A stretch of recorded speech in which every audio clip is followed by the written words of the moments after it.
In Missouri, a new document meant to help Missouri law enforcement agencies identify militia members or domestic terrorists has drawn criticism. The February 20 report, called the Modern Militia Movement, mentions such red flags as political bumper stickers for third-party candidates, such as Ron Paul, who ran for president, talk of conspiracy theories, such as the plan for a superhighway linking Canada to Mexico, and possession of subversive literature. So the state police in Missouri have been told that if you see a car with a bumper sticker that opposes the so-called creation of North American Union, the superhighway, that you are probably following a militia member, that you are following an anti-government radical. If you see a car with a bumper sticker that says Ron Paul for president, you might be dealing with a violent radical. Exercise extreme caution.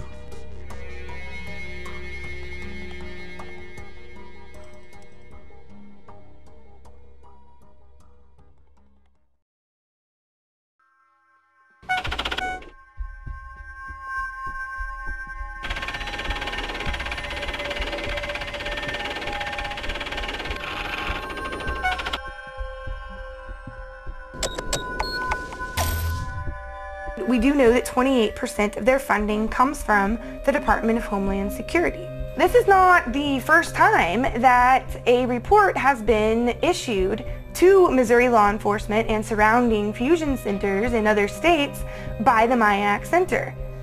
This right here is a stack of every single one of the MIAC reports that has been drafted. MIAC Alert, Constitution Rangers, June 7th, 2007. You've got the Black Separatism Bulletin. November 4th, 2008, American Radical Islam Converts. Here's the MIAC Strategic Report dated 11/28/2008 on the anarchist movements. You've got it on the Modern Committees of Safety, Voice of the People, or Militias in Disguise. That's January 9, 2009, which came out right before the infamous MIAC Strategic Report on the Modern Militia Movement. So they've been producing these documents for quite some time. If the people profiled in this document could be considered a potential threat to law enforcement, that means they could be considered a potential domestic terrorist.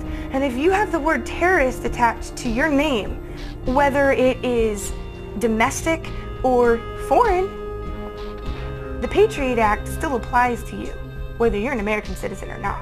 I remind you that before the Nazis began to persecute and incarcerate and kill and so forth the Jewish people in Germany, the first thing they did was label them as extremists and fanatics and all these kind of things and get the people conditioned against them.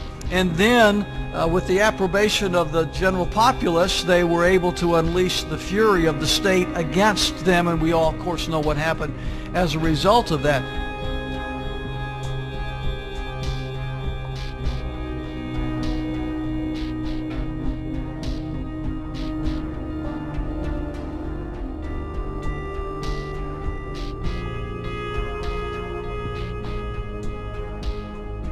Is that the face of a terrorist, that they had to know where that cash came from? Again, it's turning more into fascism. It's one thing for them to make sure you don't have a gun or a bomb in your pocket.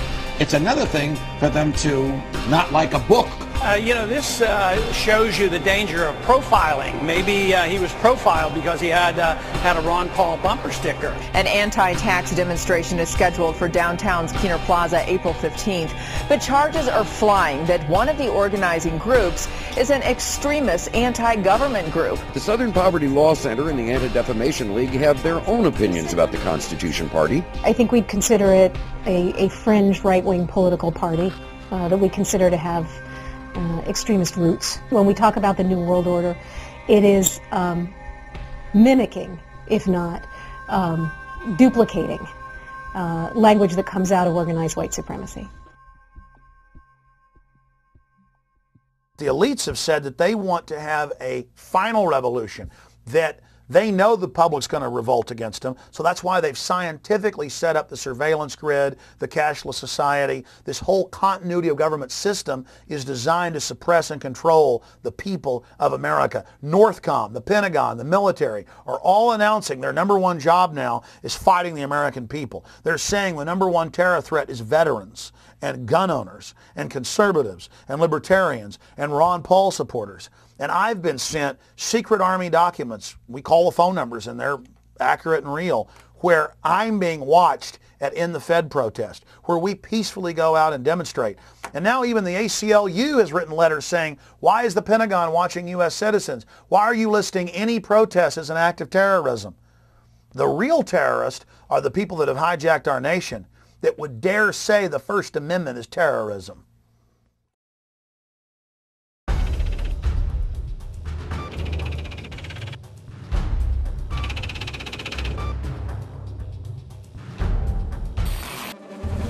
Two new reports out document an alarming rise in the number of hate groups in the United States. The Southern Poverty Law Center's intelligence report found 926 active hate groups in the country. That's up more than 50% from just 2000. Morris Dees is the founder of the Southern Poverty Law Center. He joins us from Montgomery, Alabama. Good morning, sir. Your report dovetails with a brand new report from the Department of Homeland Security claiming basically the same thing. And they say part of it is because of the election of President Obama. Other part of the responsibility goes to the deteriorating economy.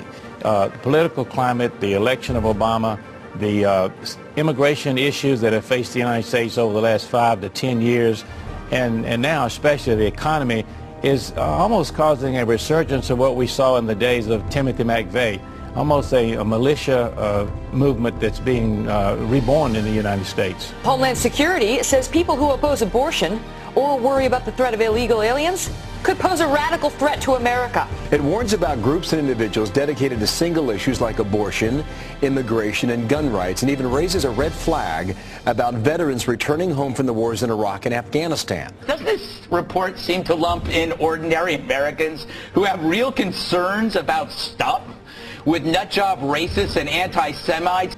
There's one thing that's glaringly missing here. No discussion about the real terrorists, the Al-Qaeda cell groups and others that are located inside the United States. It's all about domestic. It's not overseas. The most dangerous. It literally changes the entire focus for the Department of Homeland Security has been doing. I was passed by an Oklahoma City police officer vehicle. They slowed down, got in behind me, followed me for about 3 miles, and then pulled me over. When the officers approached my vehicle, they asked me if I knew why I was being pulled over, and I said no, I had no idea. And they said it's because of the sign in the back of your truck. And I said, my sign that says aboard Obama, not the unborn. And the officers said yes, that's why. Later that afternoon, I got a call from the Secret Service. They wanted to do a quick walkthrough of my house to make sure I wasn't some kind of radical racist.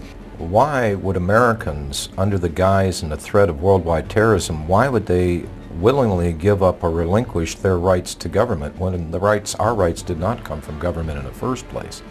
Our rights merely came from God. They were enumerated by the government, put in the Bill of Rights as a reminder not to us, but those in power as to not violate them. And I know the history of government, not just American government, but the history of government well enough to know that most governments acquire power and they do not like dissent.